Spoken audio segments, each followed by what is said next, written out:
Many things about mountains roughly correlate with life. For example, the highest elevation summit is not always the most difficult summit. Standing atop Frenchman Mountain, looking forward, we see beautiful Lake Mead, and you got Lava Butte. Lava Butte right here, summit of Lava Butte. Lower elevation, but it's a lot harder. And even harder, beyond, again, lower than Frenchman, elevation is less significant, but sunrise behind Frenchman is a hell of a lot harder because Frenchman is family friendly. We don't really like family friendly at all. But anyway, so it's not a contradiction. You always go for the easiest route. Go for the easiest route. So here's the thing. With respect to philosophies about training or stuff like that, so you don't want to beat the Energizer Bunny at their own game. Okay, so if you look at organizations, pecking orders, all that stuff, you don't want to deal with hard. So one thing we were reading about, basically from testimonies from basically the French army, they have their own internal evaluation systems, basically job performance, that kind of stuff. But essentially, scores, competing with other people, competing with other candidates, competing not only candidates to get in, but competing with the new recruits once you are in. Because there's this idea, it's not an idea. This is their own testimony. We're not demeaning anything. This is the French people who are, basically in the military. Basically, if your scores aren't high, it's a difference between, there's naturally a pecking order. So it's a matter about who's going to be someone else's busy bee. We're putting it nicely. We feel like at a certain age, perhaps we should only speak for ourselves. We're not going to do well as someone else's busy bee. So maybe conjecture someone who's younger, someone fresh out of school. They're 18, 19, 20, 22. They're willing to take some shit and be somebody else's busy bee. You know what we mean? Somebody's busy bee, right? So they're younger. They're willing to, naturally, they might be willing to put up with bullshit. And perhaps the work culture in America or Europe could be maybe different. It probably is different. Yeah, it is.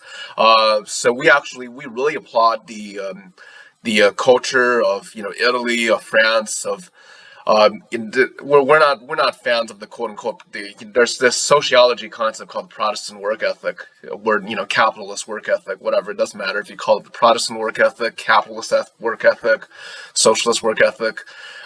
Essentially, there's this whole thing. You're driving, you're competing, you're trying to win the rat race.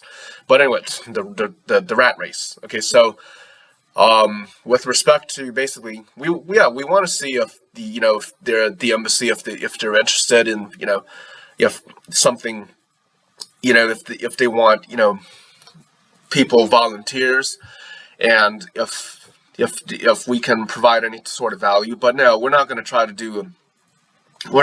rendezvous. We don't want to beat the Energizer Bunny at their own game. So you look at a mountain. We're going to go for the easiest fucking ridgeline. But so we don't want to compete head to head with someone like Alex, because Alex, they will, the famous awesome guy who free soloed El Cap. They're gonna kind of a caricature, but they're gonna look for the most vertical rock wall, and we're gonna look for the easiest. We're gonna look for the easiest free lunch up any summit. So.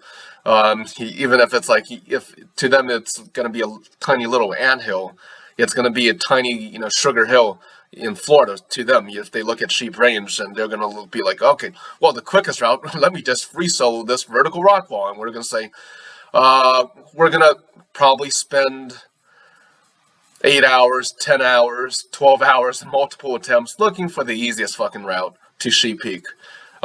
Whereas they're going to 30-minute free solo and do their spiel. So no, you don't want to go head to head against. So even spelunking, right? So there's times we had to say, okay, this is a no-go because there was this really weird pancake squeeze. right away you start thinking about the Nutty Putty incident. The people who were doing it, well, they had a team, right? So there was like, partner, they had two people, but objectively, relatively, it's relative to the person. They're really, really tight, thin, very tight and thin build. If you're like remotely, moderately, medium build, or heavy build, um, you don't want you're going to take one look at that and say that it's a no go. You don't want to get stuck in there. So you don't want to. So the whole point is, it's not about hard. It's about easy. And the highest elevation summit isn't always the hardest summit. Sometimes a much lower elevation is a lot harder. But just a general philosophy about life. Anyway, we might be back out here again. Beautiful Lake Mead. We know the little island in the foreground. That's Lava Butte. And standing atop Frenchman. And behind you're going to have sunrise. Lower elevation, a lot harder.